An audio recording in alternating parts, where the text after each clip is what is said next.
Alhamdulillahirrabbilalamin. Kembali lagi di Islami Twinda, jamaah Islami Twinda yang dirahmati Allah yang baru bergabung. Kita ingatkan lagi, hari ini kita sedang membahas tentang tema nagih utang apa ngajak ribut. Wah, sekarang kita lanjut lagi nih ya. Buat yang namanya orang ngutang ini macam-macam triknya. Ustadz Syam mohon izin nih. Terutama yang namanya anak-anak muda. Kalau kita kadang-kadang kalau kita lagi ada mereka butuh kita kasih. Nah tapi kalau namanya teman itu kadang-kadang kan nagihnya suka nggak enak. Iya kan? Udah gitu teman kita lempeng-lempeng aja nih. Kayak nggak ada rasa dosanya pernah ngutang. Belum bayar juga, pengen ngutang lagi. Aduh. Nah ini bagaimana ini menghadapinya Ustadz Syam? Mohon izin silakan.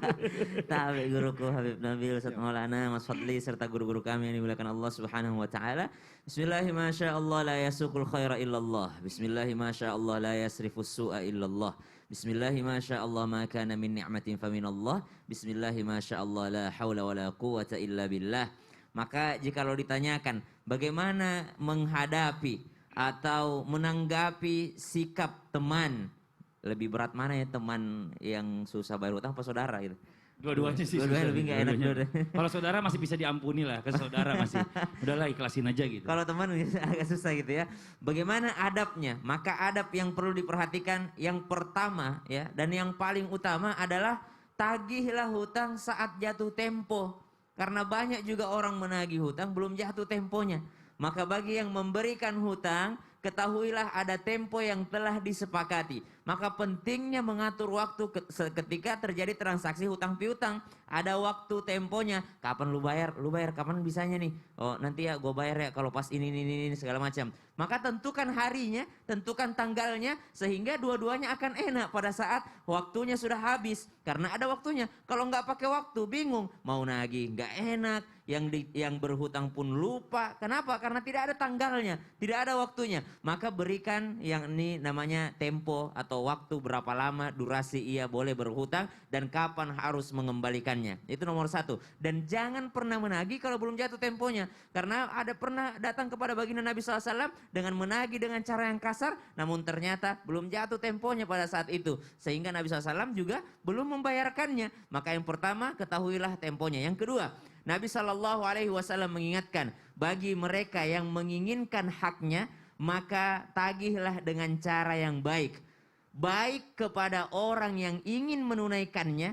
Jadi kan ada orang misalnya, dia memang biasa berhutang. Dan dalam urusan bisnis memang orang ini terpercaya gitu ya. Dia kalau berhutang selalu tepat waktu. Dan tagihlah kepada orang ini dengan cara yang baik ya. Baik kepada orang yang selalu berniat atau ingin menunaikannya. Ataupun bagi orang yang mungkin kita udah perkirakan ini tidak mau sebenarnya bayar hutangnya.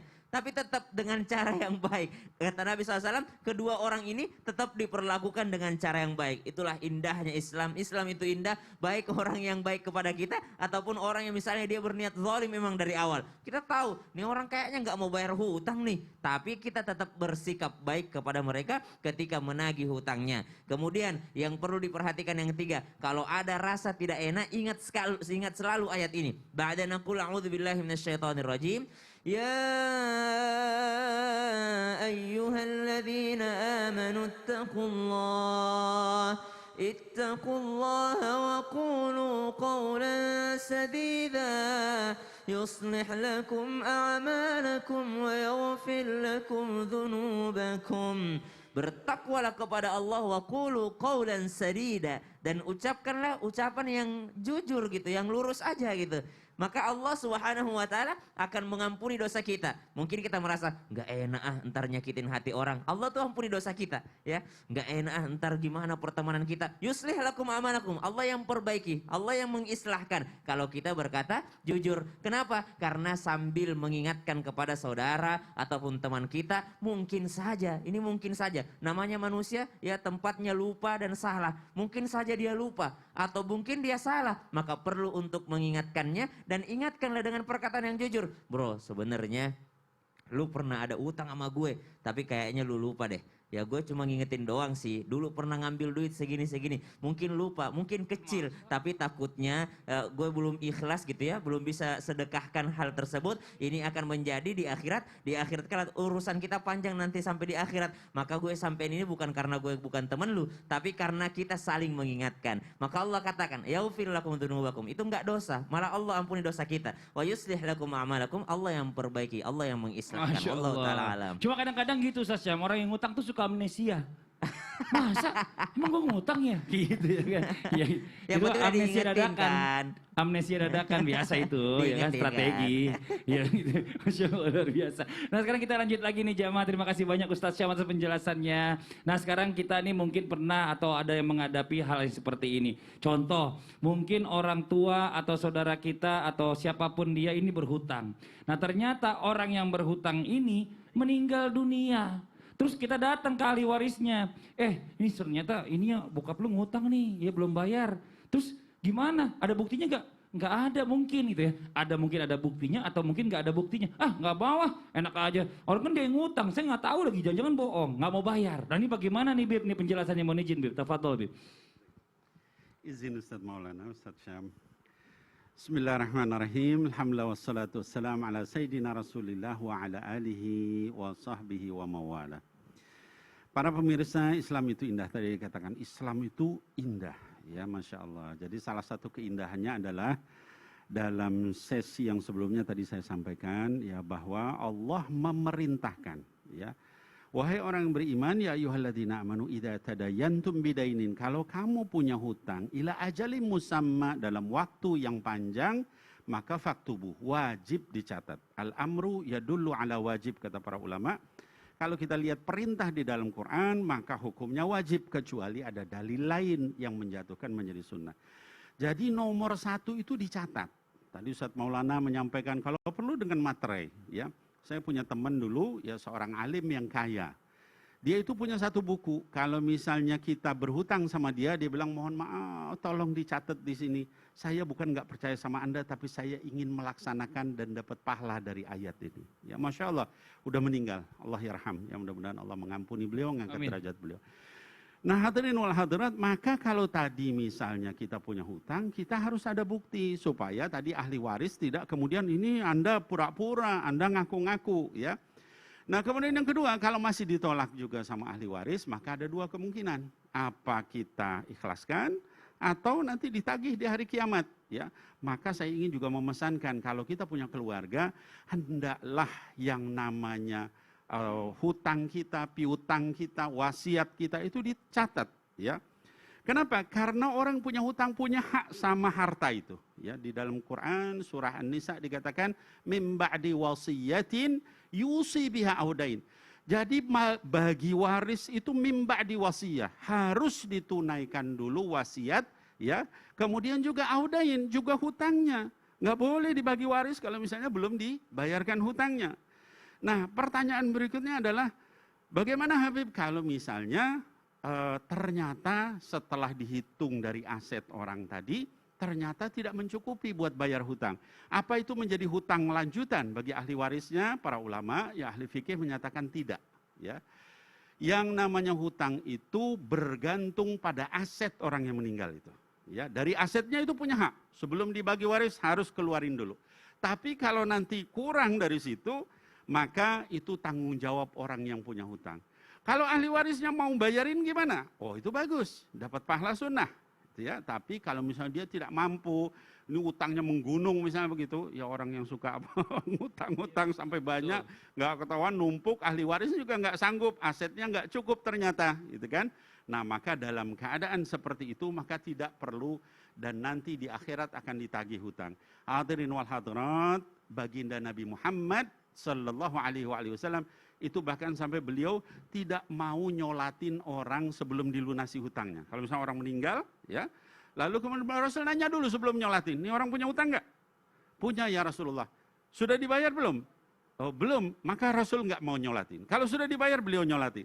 Atau ada orang yang bilang saya nanggung hutangnya wahai Rasulullah, baru sama beliau disolatin. Ya, ini menunjukkan pentingnya soal hutang piutang. Jadi kita catat, ya. Kita punya hutang ke si Anu dan sebagainya, sampaikan sama ahli waris kalau saya ada apa-apa, nih tolong selesaikan ini semampu kalian, ya sisanya saya nanti yang nanggung di hari kiamat. Bahkan di dalam hadis dikatakan, orang yang mati syahid sekalipun, kata baginda Rasul, masuk surga. Lalu udah berapa lama kemudian Rasul bilang, tadi saya bilang apa? Kata para sahabat, orang yang mati syahid itu langsung masuk surga. Kata baginda Rasul SAW, iya benar, kecuali satu, yaitu kalau dia punya hutang. Ya, jadi jangan main-main sama hutang. Ya, jadi kita kalau misalnya kita punya ahli waris, punya anak, punya ini segala macam, kita sampaikan, ini piutang saya, ini hutang saya kepada si Anu, nomor HP-nya ini, alamatnya di Anu, sehingga kemudian kita ini kan, dan itu sunnah di dalam ayat dikatakan kita itu menuliskan wasiat. Dalam hadis dikatakan ada seorang sahabat yang bilang, saya sejak ayat itu turun, hadis itu, saya nggak ada satu malam kecuali wasiat saya sudah saya catat.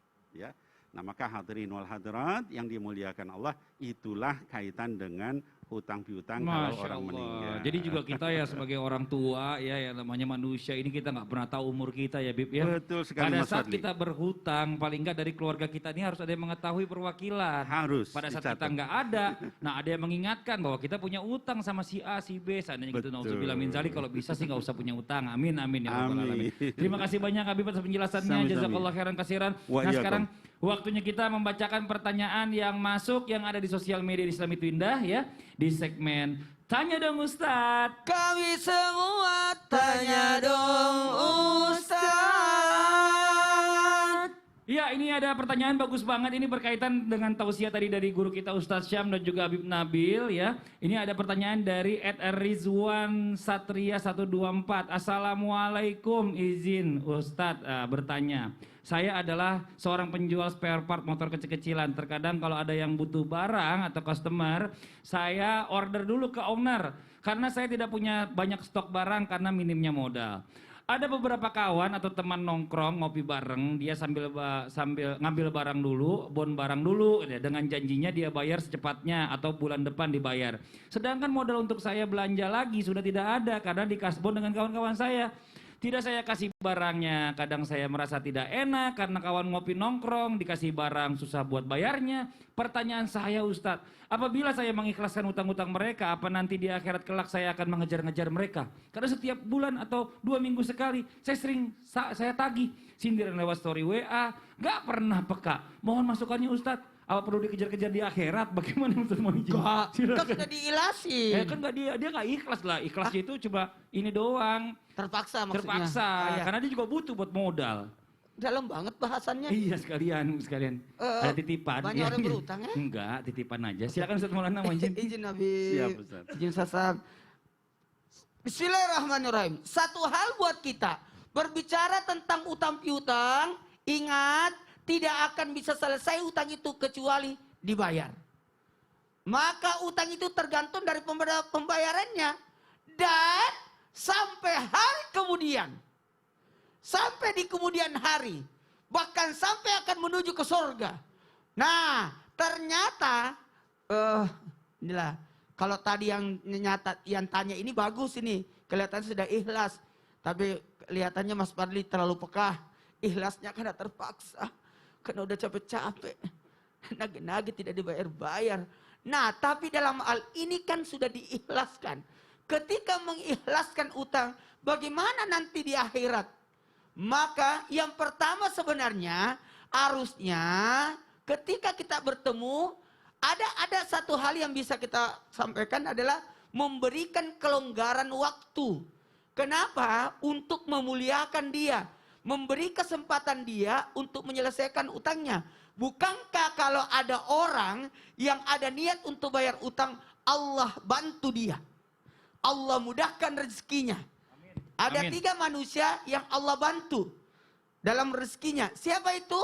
Yang dibantu oleh Allah adalah orang yang mau bayar utang. Adalah orang yang mau menikah. Adalah orang yang mau mengurus agama Allah. 3 manusia ini Allah bantu. Maka berikan dia kelonggaran waktu supaya dia bisa menjadi mulia. Orang mulia adalah orang yang bisa menyelesaikan urusannya. Bahkan Allah muliakan dia dengan dibantu. Maka senantiasalah mengingatkan dan memberi solusi. 1, 2, 3.